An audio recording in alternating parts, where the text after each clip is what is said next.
زکوٰۃ کے پیسے سے ان کو نہیں دیں گے، بلکہ باقی دوسرے جو پیسے ہیں ان سے ہم خیال کریں گے۔ سید کو رسول اللہ صلی اللہ علیہ وسلم کے خاندان، اصل خاندان، بعض لوگ نام کے ساتھ سید لگا دیتے ہیں، وہ سید نہیں ہے، ان کو دے سکتے ہیں زکوٰۃ، بلکہ سید سے مراد اور نسب کے ساتھ اور شجرے کے ساتھ جو حضور صلی اللہ علیہ وسلم سے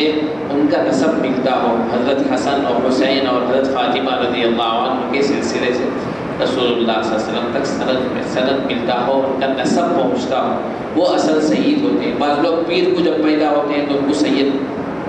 کہہ لیتے ہیں، بعض لوگ معلوم ہی نہیں کہ میں سید ہوں یا نہیں، خود اپنے ساتھ سید لگا لیتے ہیں، اور ایسے سید مراد نہیں، ان کو دے سکتے ہیں۔ تو سید کو نہیں دینا، والدین کو نہیں دینا، شوہر بیوی کو نہیں دینا، اور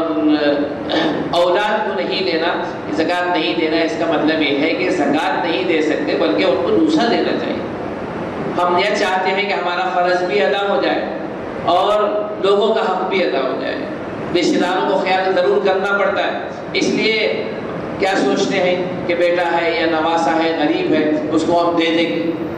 ایسا خیال کر کے یہ سوچتے ہیں کہ زکوٰۃ بھی ادا ہو جائے اور جو حق ہیں وہ بھی ادا ہو جائے، ایسا نہیں ہے۔ تو زکوٰۃ نہیں دینے کا مطلب یہ ہے کہ اس پیسے سے نہ دیں۔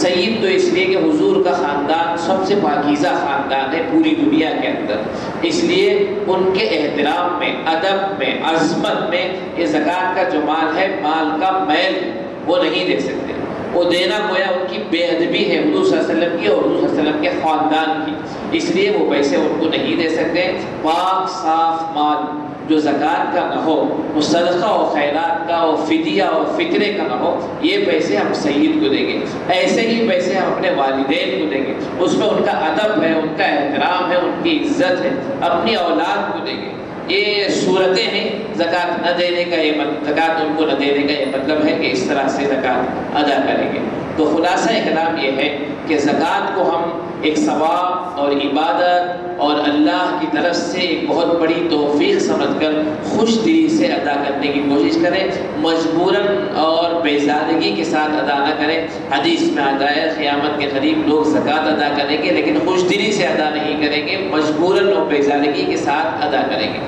یہ رسول اللہ صلی اللہ علیہ وسلم فرماتے ہیں۔ اس لیے زکوٰۃ کا جو موقع ہوا ہے اس کو ادا کریں، اور زکوٰۃ کے علاوہ بہت کم مقدار ہے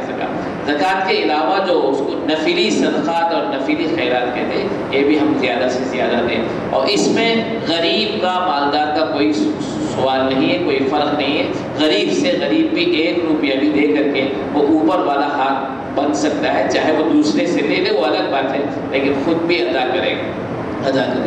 اور زکوٰۃ میں نیت بھی ضروری ہے، بتانا بھول گیا تھا۔ نیت کا مطلب یہ ہے کہ آپ کو یہ آیا اٹھا کر کے اس کو دے دیے، بعد میں خیال کرنا ہے کہ میں اس کو دے دیا تھا، اس کو زکوٰۃ میں شامل کر لیں گے، ایسا نہیں۔ نیت کی ایک صورت یہ ہے کہ جس وقت دے رہے ہیں آپ اس کو زکوٰۃ کی نیت سے دیں گے، بتانا ضروری ہے۔ جس کو دے رہے ہیں بس معلوم ہو جائے کہ یہ زکوٰۃ دینے کے قابل ہے تو دے سکتے ہیں، اس کو بتانے کی ضرورت نہیں کہ میں تم کو زکوٰۃ دے رہا ہوں، یہ بتانے کی ضرورت نہیں،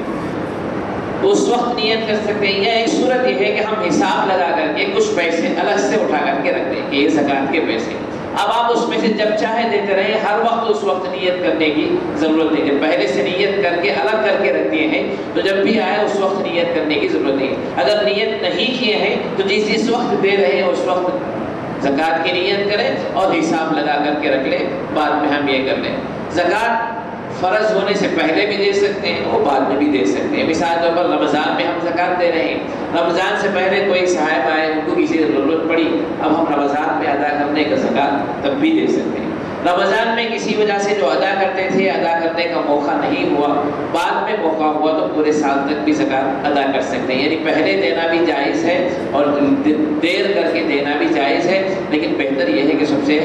اصل وقت، افضل وقت میں دے دے تاکہ ہمارے اوپر سے فرض ادا ہو جائے۔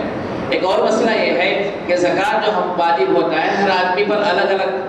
کسی کے پاس شوال میں پیسے آئے تو آئندہ شوال میں اس پر، محرم میں پیسے آئے تو آئندہ محرم میں اس پر۔ اب عام طور پر ہم لوگ رمضان میں زکوٰۃ ادا کرتے ہیں، تو اگر کسی پر بقرعید میں زکوٰۃ واجب ہوئے اور وہ رمضان میں زکوٰۃ ادا کر رہا ہے تو گویا کہ 2 مہینے پہلے وہ زکوٰۃ ادا کر رہا ہے، زکوٰۃ تو ادا ہو جائے گی، لیکن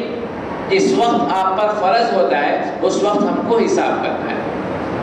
بقرعید میں آپ پر زکوٰۃ فرض ہوتی ہے، آپ رمضان میں ادا کر رہے ہیں، ادا ہو جائے گا، لیکن بقرعید میں حساب دیکھ لیں، اس لیے کہ اگر کم ہو گیا ہے، مثلا آپ کے پاس زیورات تھے، رمضان میں ایک قیمت تھی، بقرعید میں ایک قیمت ہو گئی ہے، تو آپ رمضان کے اعتبار سے ادا کر رہے ہیں، تو بقرعید تک اس کی قیمت بڑھ جانے کی وجہ سے آپ نے جو زکوٰۃ ادا ہوئی ہے اس میں کچھ کمی رہ گئی ہے، تو بقرعید میں حساب کر کے دیکھ لیں کہ میں جتنا زکوٰۃ ادا کیا ہوں بقرعید تک کے حساب کو اگر صحیح ہے تو ٹھیک ہے، اور کم رہے تو ادا کر لیں، اگر زیادہ ہو گیا ہے تو اس کو آئندہ سال کے حساب میں بھی رکھ سکتے ہیں، ویسے ہی چھوڑ سکتے ہیں زیادہ دینے میں، کم رہے تو ادا کرنا ضروری ہے، تو اس کا بھی اعتبار کریں۔ ہم رمضان میں ادا کرتے ہیں، بہت سے لوگوں پر پہلے سے فرض ہو جاتا ہے یا بعد میں فرض ہو جاتا ہے، زکوٰۃ پہلے دینے سے بھی ادا ہو جاتا ہے، بعد میں دینے سے بھی ادا ہو جاتا ہے، لیکن جس وقت ہم پر فرض ہوتا ہے اس وقت ہم اپنا حساب کر لیں کہ پہلے جو میں ادا کر چکا ہوں وہ اور اب جو ہم پر فرض ہوتا ہے وہ دونوں اگر برابر ہیں تو ٹھیک ہے، کم رہے تو پوری کر لیں، اگر زیادہ ادا کر چکے ہیں تو اس کو آپ آئندہ میں بھی حساب میں رکھ سکتے ہیں، نہیں تو آپ اس کو چھوڑ کر کے آئندہ بھی نیا حساب کر سکتے ہیں۔ چھوٹے چھوٹے اور چند مسائل تھے جو ذہن میں آئے، میں نے آپ حضرات کے سامنے سنائے ہیں، اگر الگ کوئی مسئلہ پوچھنا ہوگا آپ حضرات دریافت کرتے سکتے ہیں، اللہ تعالیٰ سے دعا کیجیے کہ اللہ تعالیٰ ہم سب کو اس